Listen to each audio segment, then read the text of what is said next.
함께 나눌 공과의 제목은 구원하시는 하나님입니다. 먼저 공과 보면서 말씀 함께 읽어보겠습니다. 시작!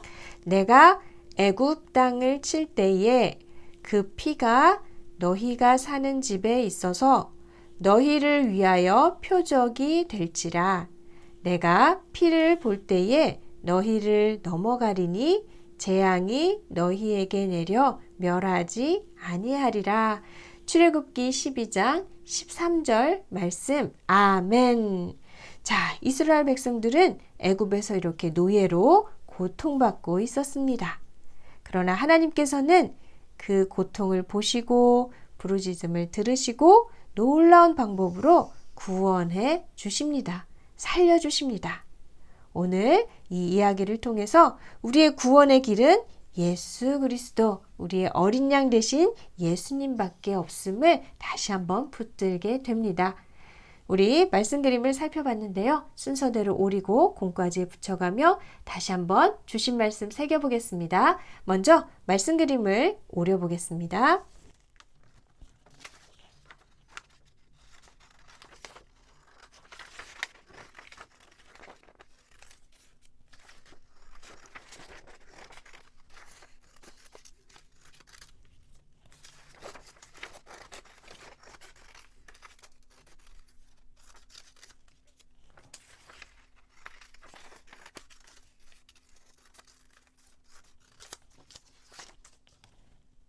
말씀 그림을 오려봤습니다. 오늘 말씀의 제목은 구원하시는 하나님인데요. 하나님께서는 이스라엘 백성들을 특별히 돌보십니다.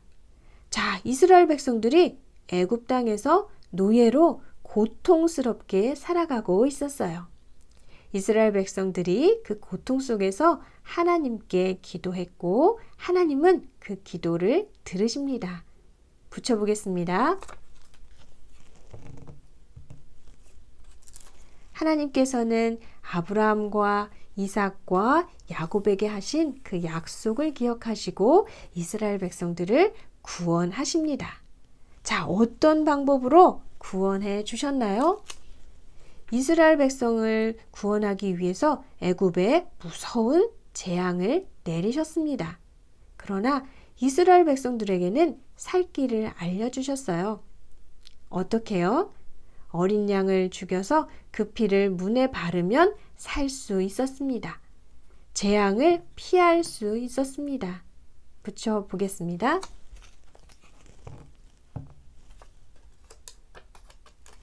하나님의 말씀에 순종한 자는 이렇게 구원을 받고 살 수 있었습니다.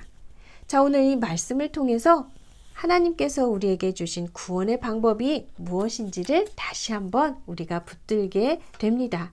자, 이 어린 양, 바로 예수님을 의미합니다. 우리의 구원의 방법은, 구원받는 길은 오직 어린 양 되신 예수님밖에 없습니다. 붙여보겠습니다.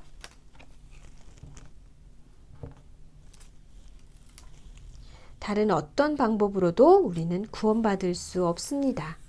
자, 이 구원의 하나님, 우리를 구원하기를 기뻐하는 하나님 앞에 우리 어떤 모습으로 살아야 할까요? 매일매일 우리를 구원해 주신 하나님을 찬양하는 것입니다. 그리고 어린 양 되신 예수님의 십자가, 그 희생을 기억하며 감사하며 사는 것입니다. 붙여보겠습니다. 그 사랑이 얼마나 큰지를 기억할 때 우리는 늘 감사할 수 있습니다. 말씀 그림을 다 붙여봤는데요. 다시 한번 말씀 정리해 보겠습니다. 오늘 말씀의 제목은 구원하시는 하나님. 하나님께서는 하나님의 백성을 특별히 돌보십니다.